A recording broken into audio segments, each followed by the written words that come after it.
Hello दोस्तों, कैसे हैं आप सभी। आशा करता हूं कि आप सभी स्वस्थ एवं सुरक्षित होंगे। चलिए आज के इस वीडियो सेशन में हम सभी BS KG 178 के ब्लॉक 2 का अध्ययन करेंगे, खंड 2 का अध्ययन करेंगे, जिसमें है राज्य के प्रकार और स्वरूप। ठीक है, इसकी चर्चा करेंगे। खंड 1 की जो चर्चा है हम लोगों ने कर ली। सबसे पहले हम चर्चा करेंगे इकाई 6, जिसका नाम है राज्य के प्रकार। तो किस प्रकार के राज्य हुआ करते थे? तो कुल मिलाकर के मूलतः 4 प्रकार के राज्य हुआ करते थे: सभा, समिति, विदथ और रत्नी। ठीक है, तो हम इन सभी की चर्चा यहाँ कर लेते हैं, उसके बाद हम आगे बढ़ेंगे। ठीक है,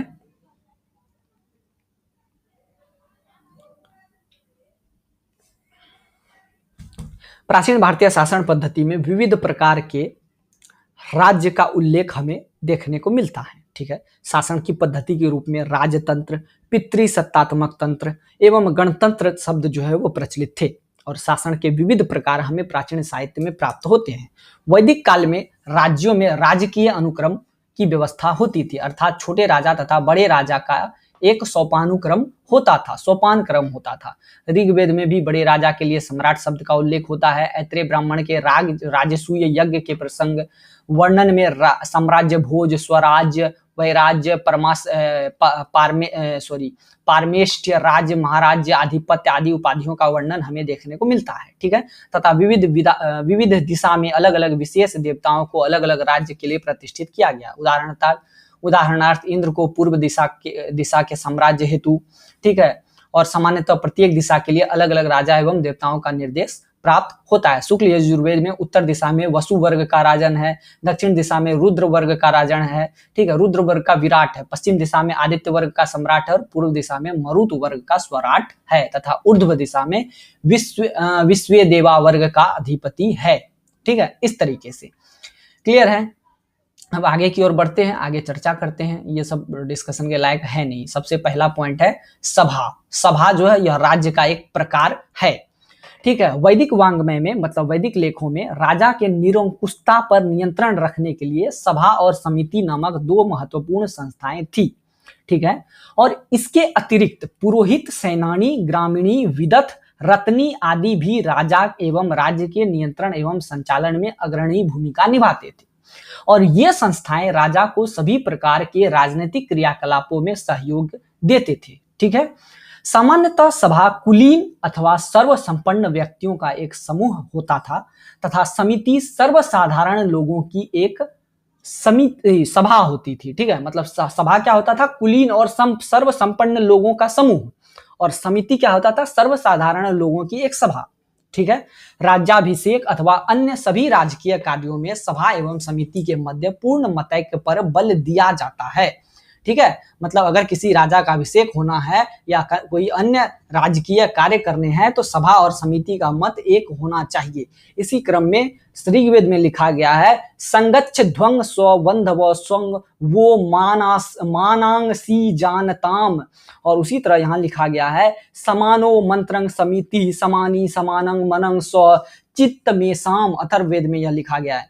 तो वैदिक वांग्मय में सभा एक पूर्णतः प्रचलित एवं सर्वमान्य संस्था थी। ठीक है, सभा शब्द का व्युत्पत्ति परक अर्थ होता है सहमति, अर्थात सहयोग में से चमकने वाली। ठीक है, सभा का अपर नाम वरिष्ठा भी है, अर्थात दृढ़ संकल्प से युक्त श्रेष्ठ मनुष्यों का समूह।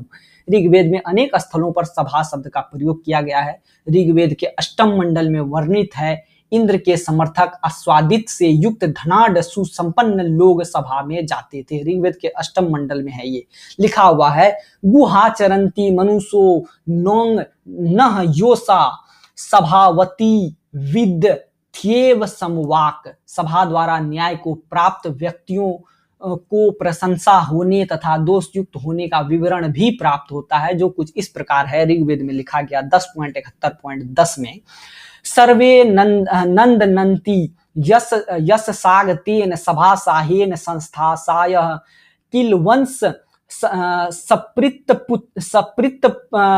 क्या है भाई लिखा हुआ, सप्रित पतु शनि हैर सामरः सामरंग हितो भवती वाजिनाय। अथर्ववेद में सभा व समिति को प्रजापति की दो समान पालन करने योग्य पुत्री माना गया है तथा सभा को उत्तम परामर्श प्राप्त होने के लिए अभिलाषी किया गया है। साथ ही सभा में विवेकपूर्ण एवं विनम्र वाणी के लिए सामर्थ्य एवं सद्बुद्धि हेतु प्रार्थना की गई है। ठीक है, अब समिति की चर्चा करते हैं। प्राचीन भारतीय राजनीतिक संस्था में समिति सर्वसाधारण सामान्य जनता का एक प्रतिनिधित्व क्षेत्र था। समिति पद समजोड़ इति से बना है, जिसका अर्थ होता है एकत्र करना। राजा का निर्वाचन समिति के माध्यम से किया जाता था। विश्व द्वारा निर्मित समिति ही राजा का निर्वाचन करता था।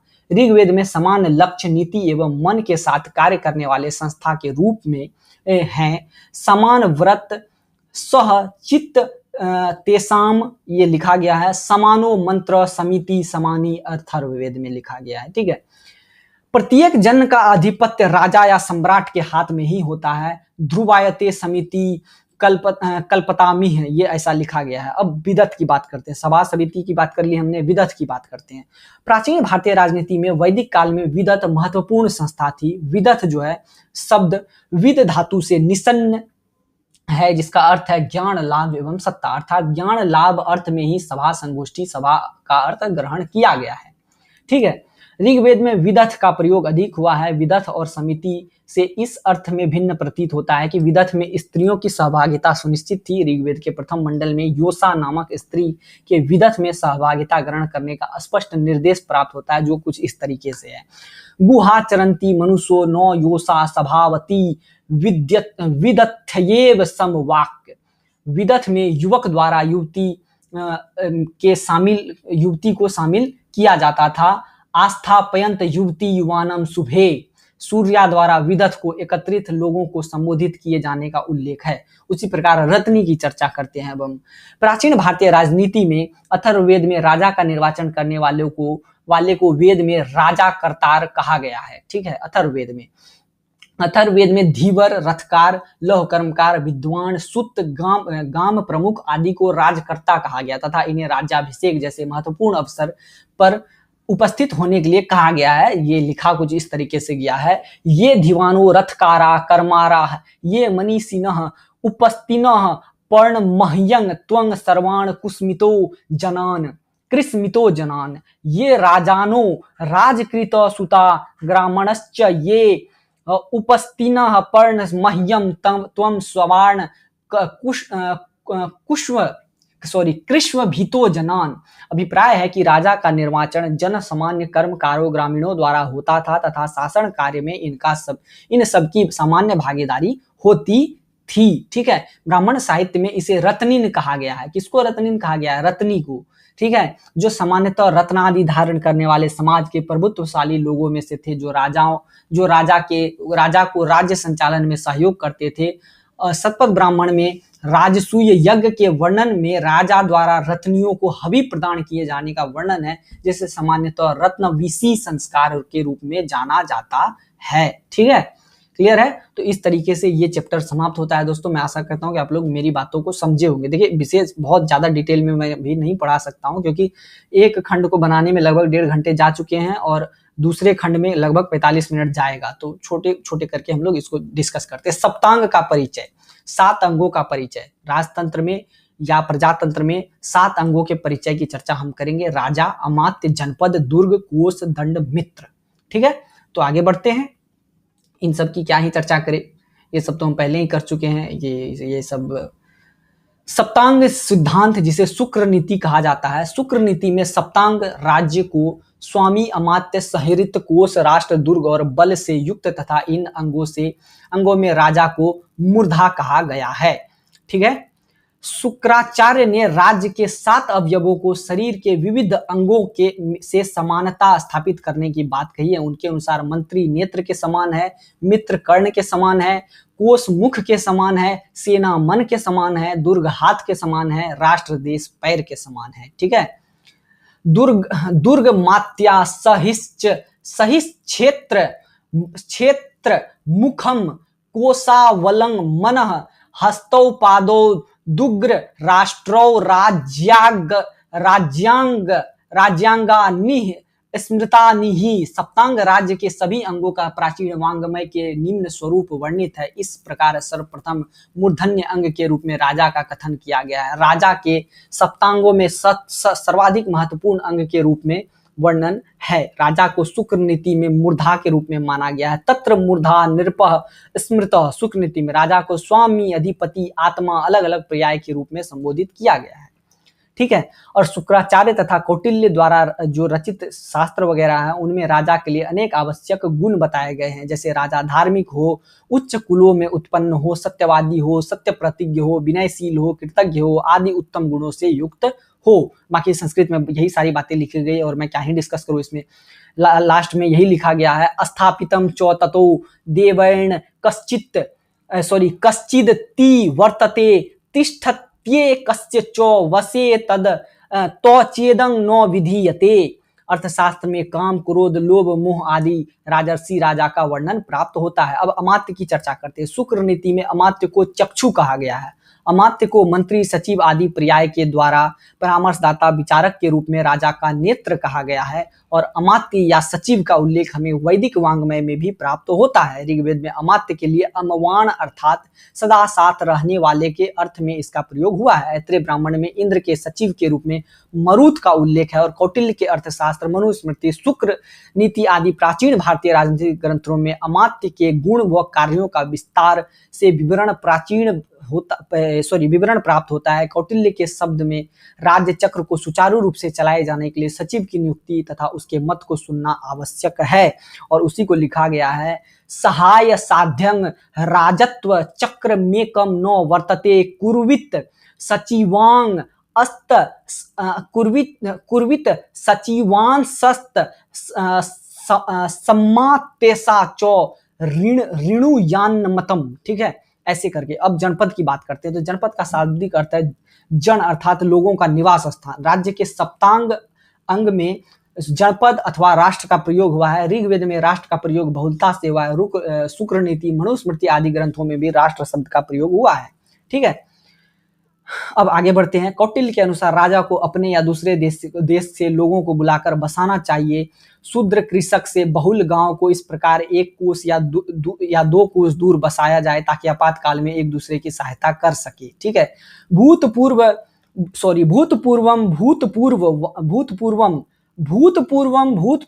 वा जनपद परदेशापवाहनेन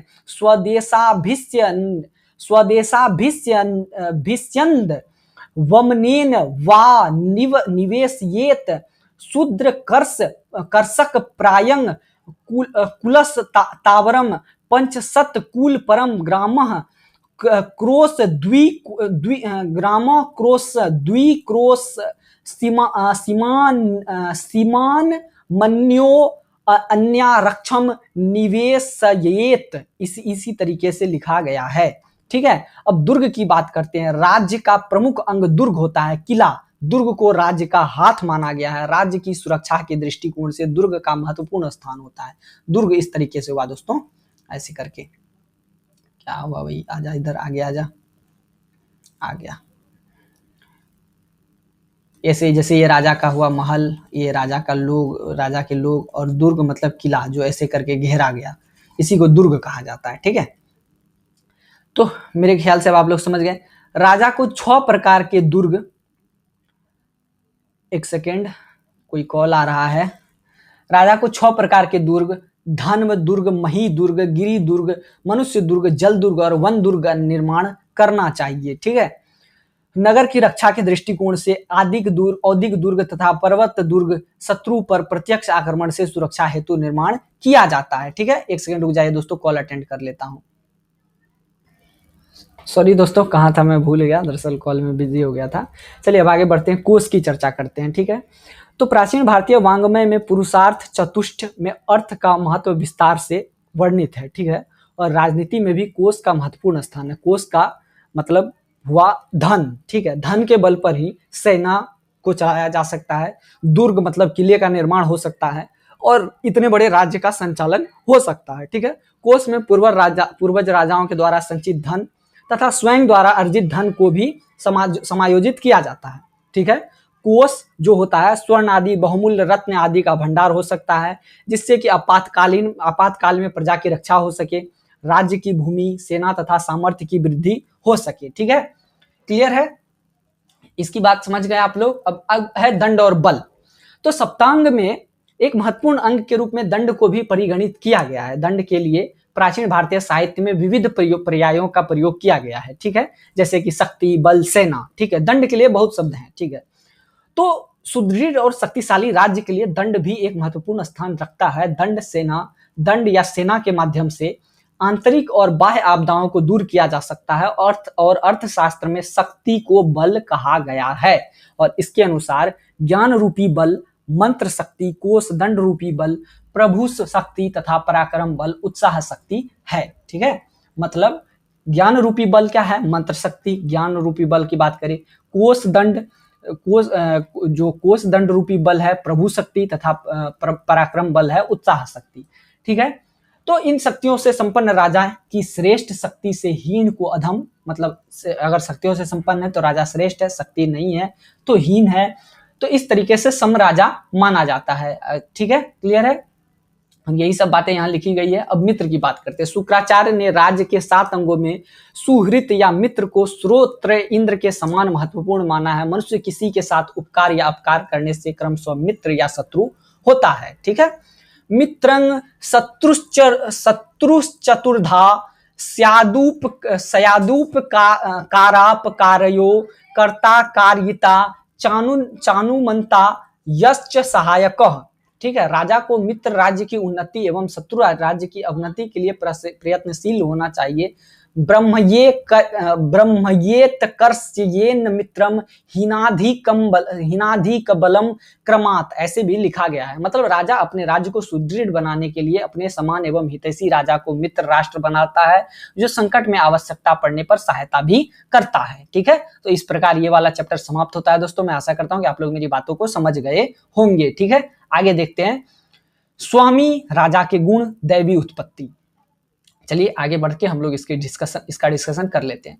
प्राचीन भारतीय राज्य शक्ति के केंद्र बिंदु में स्वामी को सभी आचार्यों ने स्वीकार किया है। स्वामी के लिए अनेक पर्यायवाची शब्दों का प्रयोग हुआ है, जैसे नृप, राजा, महीपति।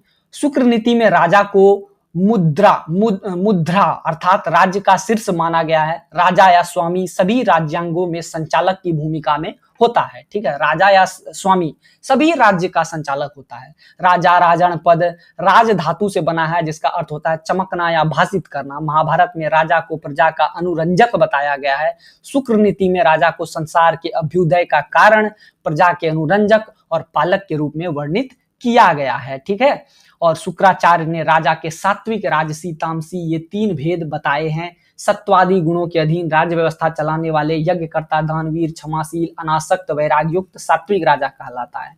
इनके विपरीत मदोन्नमत, निर्दयी, हिंसक, असत्यवादी राजा होता है और वो तामसी कहलाता है, तथा जो अहंकारी, लोभी, कपटी आदि प्रवृत्ति का होता है वो राजस कहलाता है। ठीक है, उसके बाद है राजा का गुण। अर्थशास्त्र के संदर्भ में राजा के गुण क्या क्या होने चाहिए। तो कौटिल्य ने स्वामी संपत्ति अर्थात स्वामी के गुण, रूप एवं व्यवहारों का वर्णन करते हुए अभिगामिक गुण, प्रजा गुण एवं उत्साह गुण के रूप में वर्गीकृत किया है। ठीक है, अभिगामिक गुणों के अंतर्गत राजा के मुख्य विशेषताएं उत्कृष्ट कुल में उत्पत्ति, दैव बुद्धि, धैर्य संपन्न, दूरदर्शी, धार्मिक, सत्यवादी, सत्यप्रिय, कृतज्ञ, उच्चाभिलाषी, अत्यधिक उत्साही, अदीर्घ सूत्री, सामंतों को अधीनस्थ रखने वाला, दृढ़ बुद्धि, गुण संपन्न परिवार और शास्त्र से परिष्कृत बुद्धि है। ठीक है, मतलब राजा की मुख्य विशेषताएं हैं कि वो धैर्य संपन्न हो, दूरदर्शी हो, धार्मिक हो, सत्यवादी हो। ठीक है, दूसरों को अपने अधीनस्थ रखे, सामंतों को अपने अधीनस्थ रखे। ठीक है, तो मेरे ख्याल से आप लोग इसको समझ गए होंगे। दैवी स्तुति। आचार्य मनु के अनुसार संसार में व्याप्त अव्यवस्था, अराजकता आदि दूर करने के लिए, संपूर्ण संसार की रक्षा हेतु, लोक व्यवस्था कायम करने के लिए परम पिता परमेश्वर के द्वारा राजा की संरचना की गई है या निर्माण किया गया है। अराजके ही लोके अस्मिन् सवर्तो विद्रुते भयात रक्षार्थ मत्स्य सर्वस्य राजानम सृजत प्रभु। परम पिता परमेश्वर ने राजा को परम शक्तिशाली, सर्वगुण संपन्न बनाने के लिए इंद्र, वायु, यम, सूर्य, अग्नि, वरुण, चंद्रमा और कुबेर से उनके दिव्य गुणों को सारभूत अंश रूप में संग्रहित कर राजा को सर्वशक्तिमान बनाया है। ठीक है, तो ये श्लोक है। अब आगे बढ़ते हैं। सारांश। इस तरीके से ये चैप्टर खत्म होता है। मैं आशा करता हूं कि इस चैप्टर को भी आप लोग समझ गए होंगे। भारतीय राजतंत्र का स्वरूप। महाभारत में वर्णित राजधर्म, मनुस्मृति में वर्णित राजधर्म, शुक्र नीति में वर्णित राजधर्म, अर्थनीति में वर्णित राजधर्म, ये सब चर्चा हम पहले खंड में कर चुके हैं, फिर भी यहाँ पर छोटा सा चर्चा कर लेते हैं। महाभारत में अनुशासन तथा एवं शांति पर्व में भीष्म द्वारा युधिष्ठिर को विस्तार से राजा के कर्तव्यों का उपदेश दिया गया है। अनुशासन पर्व में उमा माहेश्वर संवाद में राजधर्म का उपदेश करते हुए कहा गया है कि राज्य की प्राप्ति राजा के लिए महान तपस्या रूपी फल के समान है, क्योंकि राजा के अधीन शुभ अशुभ जगत व्यवहार होता है। राजा वंश परंपरा पिता द्वारा या पराक्रम से अर्जित राज्य को यदि राजधर्म के अनुसार संचालन करता है तभी यशस्वी कहलाता है। राजधर्मम अनुष्ठाय विधिवत भोक्तु महर्ति। राजा स्वयं विनयशील होकर स्वयं सेवकों एवं प्रजाओं को विनय की शिक्षा दे, तभी प्रजा राजा को आदर्श मानकर प्रजा वर्ग विनीत होते हैं। स्वामिनो चोपमां कृत्वा प्रजास्तद्वृत्त कांक्षया। ठीक है, प्रजा के रक्षार्थ हेतु राजा को स्वयं भी आंतरिक बाह्य शत्रुओं से रक्षा के लिए तैयार रहना चाहिए। राजा के लिए प्रजा का हित ही सर्वस्व होता है। प्रजार्थ तस्य स्वमात्मार्थ न विधीयते। ठीक है, तो इस तरीके से कई सारे श्लोक वगैरह यहाँ दिए गए हैं। हमको इन सभी की चर्चा नहीं करनी है, क्योंकि एग्जाम के पॉइंट ऑफ व्यू से इतने महत्वपूर्ण नहीं है ये। ठीक है, इस प्रकार मनुस्मृति के राजधर्म की चर्चा करें तो मनुस्मृति में 7वें अध्याय में राजधर्म की चर्चा की गई है, जिसको सांगोपांग वर्णन करते हुए राजा के आचरण, कर्तव्य एवं परम लक्ष्य प्राप्ति के उपाय का वर्णन किया गया है। जिसमें कहा गया राजा धर्मान प्रवक्ष्यामि यथा वृत्तो भवे नृप संभवश्च यथा तस्य सिद्धश्च परमा यथा। शस्त्र एवं शस्त्रादि का विधिवत विद्या प्राप्त करके क्षत्रिय को न्याय पूर्वक संसार की रक्षा करनी चाहिए। ठीक है, इसी तरीके से अनेक श्लोक दिए गए हैं। ब्रह्मा प्राप्तेन संस्कारं क्षत्रियेण यथा विधि सर्वस्यास्यं यथा न्यायं कर्तव्यं परिरक्षणम। राजा में विविध दिव्य गुणों का समावेश होता है, जिससे आवश्यकता अनुसार वह राज कार्य को संपादित करने में सक्षम होता है। ठीक है, इसी तरीके से अन्य भी हैं, अन्य की भी चर्चा की जा सकती है। शुक्र नीति के अनुसार वर्णित राजधर्म। शुक्र नीति के अनुसार राजा ही प्रजा को आचरण और धर्म के लिए प्रेरित करता है, क्योंकि राजा के दंड के भय से प्रजा अपने कर्तव्य का पालन करती है, तो राजा को भी अपने धर्म का पालन करते हुए प्रजा को भी दंड द्वारा कर्तव्य परायण रखना चाहिए। नृपो स्वधर्म निरतो भूत्वा तेज क्षयो अन्यथा सुदंडय धर्म निरता प्रजा कुयार महाभये। तो इस तरीके से अनेक श्लोक वगैरह दिए गए हैं। ठीक है, जैसे दुष्ट निग्रहण दानं प्रजाया परिपालनम यजनं राजय सुयादे कोशानाम न्यायतो अर्जनम।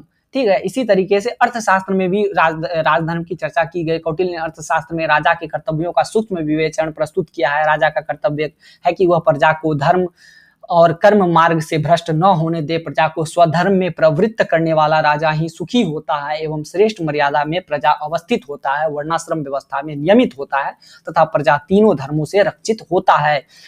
तस्मात् स्वधर्मं भूतानां राजा नो व्यभिचार्येत स्वधर्मो संदधानो हि प्रेत्य चेहं नो नंदति।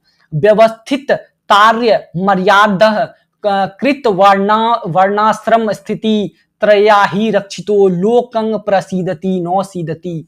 आचार्य कौटिल्य ने राजा के कर्तव्यों को दिन और रात के 8 प्रहार में किए जाने वाले कार्यों का सूक्ष्म विभाजन किया है। राजा को पुरोहितों, विद्वानों और तपस्वियों का आदर करना चाहिए तथा राज्य संचालन में इनसे उचित परामर्श लेना चाहिए। राजा के नैमित्तिक कर्तव्य के अंतर्गत उद्योगशील होना, यज्ञ करना, अनुशासन करना, दान देना, शत्रु तथा मित्रों के मध्य गुण एवं दोषों के आधार पर व्यवहार करना, दीक्षोपरांत अभिषेक करना इत्यादि है। ठीक है, उसके बाद है मत्स्य न्याय। मत्स्य न्याय का सामान्य अर्थ है बड़ी मछली के द्वारा छोटी मछली का भक्षण किया जाना। अभिप्राय है कि तालाब में अराजकता की स्थिति का होना, तालाब में जो बलवान अथवा सामर्थ्यवान होता है वो अल्प सामर्थ्य वाले का दमन करता है। प्राचीन भारतीय मनीषियों के अनुसार प्रारंभिक समाज में अराजकता की स्थिति थी और प्रजा के मध्य युद्ध स्थिति सदैव होने से मत्स्य न्याय की स्थिति रहती थी। कालांतर में प्रजा के द्वारा यह सुनिश्चित किया गया कि अराजकता की स्थिति से बचने के लिए एक राजा हो जिसे नियामक रक्षक के रूप में स्वीकृति प्राप्त हो तथा प्रजा एक निश्चित कर के रूप में राजा को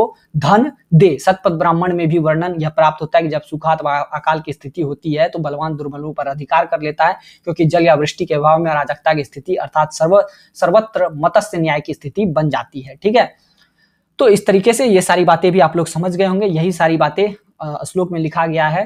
ठीक है, और कुछ नहीं लिखा गया है। राजशक्ति पर नियंत्रण। प्राचीन सभ्यता में अराजक स्थिति होने पर राज व्यवस्था का समुचित विकास हुआ। मतलब जब अराजकता फैल गई, लोग इधर उधर मतलब सब एक दूसरे पर अधिकार करने लगे, तो फिर राज शक्ति का उदय हुआ, राज्य व्यवस्था का हुआ। प्रजा अपनी सुरक्षा हेतु राजा को उपहार एवं शुल्क देते थे तथा प्रजा को सुरक्षा और कल्याणकारी कार्य करने के लिए राजा कटिबद्ध होता था। सामान्यतः सभी प्राचीन ग्रंथों में राजा को धार्मिक, सत्पुरुष, न्यायप्रिय, सूरवीर, दानी आदि गुणों से युक्त रूप में स्वीकृत किया गया है। साथ ही राजा काम, क्रोध आदि दुर्व्यसनों से रहित होना चाहिए। इन्हीं सब बातों की चर्चा जो है वो की गई है। ठीक है, तो और इसमें बताने लायक कुछ नहीं रहा मेरे ख्याल से। ये वाला चैप्टर अब यहीं पे समाप्त होता है और इसी के साथ ये खंड भी समाप्त होता है और इस वीडियो का सेशन भी एंडिंग यहीं पर होता है। इस वीडियो सेशन की एंडिंग भी यहीं पर होती है। मैं आशा करता हूं कि ये वीडियो सेशन भी आप लोगों को पसंद आएगा। आज के इस वीडियो सेशन में इतना ही दोस्तों, फिर मिलते हैं नेक्स्ट वीडियो सेशन में। Till then tata bye bye, take care.